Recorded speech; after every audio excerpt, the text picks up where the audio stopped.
ವೀಕ್ಷಕರೇ ನಮಸ್ಕಾರ. ನೀವೇನಾದರೂ ವಿಜಯನಗರ ಫಸ್ಟ್ ಸ್ಟೇಜ್ ಮೈಸೂರಲ್ಲಿ ಒಂದು 40-60 ಈಸ್ಟ್ ಫೇಸಿಂಗ್ ಸೈಟ್ ಹುಡುಕ್ತಾ ಇದ್ದರೆ ಇಲ್ಲಿದೆ ಒಂದು ಸುವರ್ಣಾವಕಾಶ. ನಾವೀಗ ಕಾಳಿದಾಸ ರೋಡ್ ಎಂಟ್ರೆನ್ಸಲ್ಲಿದ್ದೀವಿ. ಲೆಫ್ಟ್ಗೆ ನೋಡಿದ್ರಿ ಕೋಕೋ ಕೇನ್ ಇದೆ. ಅದಾದ ನಂತರ GT ದೇವೇಗೌಡರ ಮನೆ ಆಪೋಸಿಟ್ ರೋಡಲ್ಲಿ ಬಂದರೆ ಲೆಫ್ಟ್ಗೆ ನಿಮಗೆ ಕಾರ್ಪೊರೇಷನ್ ಬ್ಯಾಂಕ್ ಸಿಗುತ್ತೆ. ಇದೇ ದಾರಿಲಿ ಮುಂದೆ ಸಾಗಿದ್ರೆ ಸಬ್ ರಿಜಿಸ್ಟ್ರ್ ಆಫೀಸ್ ಸಿಗುತ್ತೆ. ಬಿಫೋರ್ ಸಬ್ ರಿಜಿಸ್ಟ್ರ್ ಆಫೀಸ್ LIC ಆಫೀಸ್ ಇದೆ. ಅದಾದ ನಂತರ ಸಂಕಲ್ಪ ಅಪಾರ್ಟ್ಮೆಂಟ್ ಇದೆ.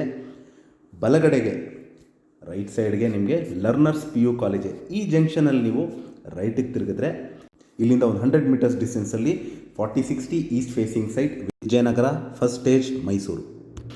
ಇಲ್ಲಿ ಮೂಲಭೂತ ಸೌಕರ್ಯಗಳಾದ ಕುಡಿಯೋ ನೀರಿನ ವ್ಯವಸ್ಥೆ, tar road, electricity, drainage facility ಆಗಿರುವಂಥ ಮನೆ ಕಟ್ಟಲಿಕ್ಕೆ ಸೂಕ್ತವಾಗಿರುವಂಥ ಎದುರುಗಡೆ ಏನು ನೋಡ್ತಾ ಇದ್ದೀರಾ ಸೈಟ್ ಸೇಲ್ಗಿದೆ. ಇದರ ಬೆಲೆ ಲೊಕೇಶನ್ ಡಿಸ್ಕ್ರಿಪ್ಷನಲ್ಲಿ ಮೆನ್ಷನ್ ಮಾಡಿರ್ತೀನಿ. ಯಾರಿಗಾರ ಇಂಟ್ರೆಸ್ಟ್ ಇದ್ದರೆ ಬ್ಲಿಂಕಿಂಗ್ ನಂಬರ್ ಮೇಲೆ ಕರೆ ಮಾಡಿ. ಹಾಗೂ ನನ್ನ ವಿಡಿಯೋ ನೋಡಿದ್ದಕ್ಕೆ ಧನ್ಯವಾದ. ನಮಸ್ಕಾರ.